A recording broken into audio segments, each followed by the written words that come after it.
Hello நண்பர்களே, 5 ஒழுக்கமான சேலஞ்சை 100 நாள் ஃபாலோ பண்ணுறல. இன்னைக்கு டே 9. ஆயத்தலைவெல்லாம் மடித்து வச்சுட்டு இன்னைக்கு கொஞ்சம் சீக்கிரமாகவே கிளம்பிட்டேன். ஏன்னா இன்னைக்கு பைசன் போல் இன்னிலேருந்து வரேன்னா போல் அவனுக்காகவே நீ சீக்கிரமாக கிளம்புனேன். அவன் சொன்ன டைமோட 3 நிமிஷம் முன்னாடி ஷார்ப்பாக அவனுக்கு கால் பண்ணேன். பையன் எடுக்கல.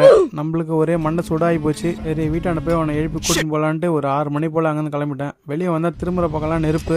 ஏனென்றால் நேற்று போகி பண்டிகை. வீட்டாண்ட போன உடனே தான் பையன் ஆடி அசைஞ்சு அப்படியே எழுந்து வரா போல. அவனை பிடிச்சி போட்டுன்னு ஸ்பாட்டுக்கும் வந்து சேர்ந்துட்டேன். அவன் சொல்றது கேளுங்க. நம்ம பைசன் நண்பர் வரன்ற பட்சத்தில் ஒரு நாள் ஜகா வாங்கிட்டு நீ வந்திருக்காரு. அவர்கிட்ட என்ன கருத்துன்னு கேட்போம். நண்பர்களே, இன்னிலேருந்து நம்ம ரெகுலராக வந்துட போகிறோம்.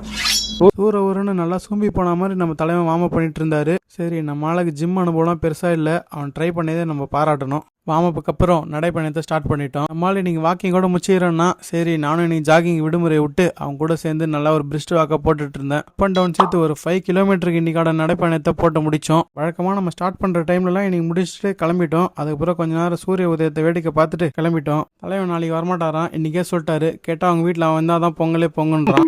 வீட்டுக்கு வந்துட்டு இந்த மாதிரி பால் அணி டேட்ஸ்லாம் போட்டு சாப்பிட்டுட்டு இருந்தேன். அதுக்கப்புறம் வீட்டில் இருந்து சின்ன சின்ன வேலையெல்லாம் முடித்தேன். பிறகு ஒரு 5 நிமிடம் மெடிடேஷனுக்கு அப்புறம் காலை உணவு எடுத்துட்டு வேலைக்கு கிளம்பிட்டேன் நண்பர்களே. வீட்டுக்கு வந்ததும் கிரேட்டினை முடிச்சுட்டு ஜிம்முக்கு வந்தால் அங்கே ஜிம்மே காலியாகுது. நம்ம மண்டியில் லூப்பில் ஓடி இந்த பாட்டை போட்டுன்னு இன்னைக்கு ஒர்க் அவுட்டை முடிச்சிட்டேன். நீங்களும் அதை கேளுங்க, போட்டு விட்றேன்.